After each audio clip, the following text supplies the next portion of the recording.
High, আমি সোমেন। আপনারা দেখছেন রাইজিং সান হিরের ফার্ম ইউটিউব চ্যানেল। তো অনেক দিন পরে আবার ভিডিও শুরু করলাম। লাস্ট ভিডিও সেই 2 মাস আগে দিয়েছিলাম খামারের, এবং এতদিন কোনো ভিডিও দেওয়া হয়নি, একটা কাজে ব্যস্ত ছিলাম। আবার কন্টিনিউ করব, আবার রোজ ভিডিও আসবে ইউটিউব চ্যানেলে। তো আজকে খামারের ভিডিওটি শুরু করা যাক। তো তার আগে যারা আমার চ্যানেল নতুন, চ্যানেলটি সাবস্ক্রাইব করবেন এবং ভিডিওটি ভালো লাগলে একটি লাইক করবেন। তো চলুন ভিডিওটি শুরু করা যাক।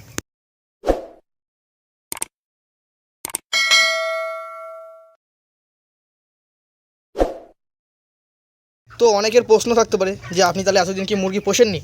না, আমি মুরগি পুষেছি। এগুলো যে দেখতে পাচ্ছেন, এগুলোর প্রায় আজকে 40 দিন বয়স হয়ে গেছে। এগুলো কয়লার মুরগি। তো এইবার সর্বপ্রথম আমার খামারে 10টা না 8টা মানে পোলট্রির মুরগি, এই যে দেখতে পাচ্ছেন 8টা পোলট্রির মুরগি তুলেছি। মানে কয়লার মুরগি যখন আনতে গেছিলাম, তো সেই দোকান থেকে এনেছি। এবার সেই দোকানে ছিল বাচ্চা, 8টা ছিল, খুচরো বাচ্চা ছিল, কেউ নেয়নি, বা তার হয়তো গুনার পরে বেশি হয়েছে। তো সেই কটা বাচ্চা রয়ে গেছে, সেগুলো আমি নিয়ে এসেছিলাম। সেই কটা বাচ্চা কিনে এনেছি, দেখতে পাচ্ছেন এই।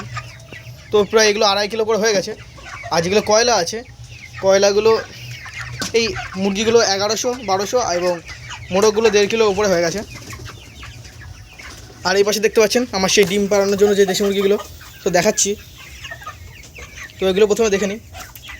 এই যে 4টে খাবারের জায়গা এবং 4টে জলের জায়গা আছে। 75টা মুরগি, কয়লাগুলো এবং পোলট্রির মুরগি নিয়ে মোট 75টা মুরগি আছে এখানে, দেখতে পাচ্ছেন এই যে। এবং সব কটাই বেঁচে আছে প্রথম থেকেই। তো চলুন এই মুরগিগুলো দেখাচ্ছি। এই ঘরের মুরগিগুলোকে, এই যে যেগুলো আমি ডিম পাড়ার জন্য পুষছিলাম, যে দেশি মুরগিগুলো, তো এর মধ্যে থেকে প্রায় 7টা-8টা মোরগ বেচে দিয়েছি। আর বাকিগুলো বেচে দেবো, এবং মুরগি সাথে যে কটা মোরগ লাগে সেই কটা রেখে বাকি সব মোরগ বেচে দেবো। এগুলো সামনের মাসে ডিম দেবে, অর্থাৎ ডিসেম্বর মাসের থেকে ডিম দেওয়া শুরু করবে, বা এই মাসের লাস্টের দিক থেকে। তো ডিম দেওয়া শুরু করলে আপনাদের দেখাবো অবশ্যই। এই দেখতে পাচ্ছেন সবাই ওপরে বসে রয়েছে,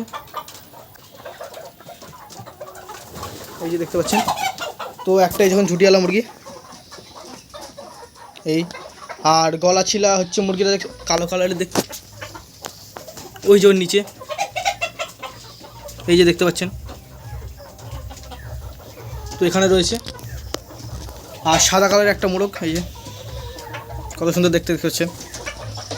ওপরে আরও মোরগ আছে, তো মোরগ বেশি হয়েছে। তো মুরগির সাথে যে কটা মোরগ লাগে, অর্থাৎ মুরগি হয়তো সম্ভবত 8 থেকে 10টা হয়েছে। তো এরকমই হয়েছে। তো সেই হিসেবে মোরগ রেখে বাকি সব মোরগ বেচে দেবো। তো এই ঘরটা দেখতে পাচ্ছেন পুরো ফুল, এই যে দেখতে পাচ্ছেন। যদি আপনাদের বাইরের ঘরগুলো দেখায়, তো এটাও ফাঁকা, আর এটাতেও কিছু নেই। এই ঘরটা ফাঁকা, এই যে দুতলা ঘরটা, এই ঘরেও কিছু নেই। তো এইগুলো সব ফাঁকা রয়েছে। এই ঘরটা দেখতে পাচ্ছেন, এটাতেও কিছু নেই, সব জঙ্গল হয়ে রয়েছে। ভিডিও দেওয়া হচ্ছে না এবং মুরগি বা অন্য কিছু আনা হচ্ছে না খাবারে, যেহেতু। কিন্তু ভিডিও না দিলেও মুরগি আমি পুষছি।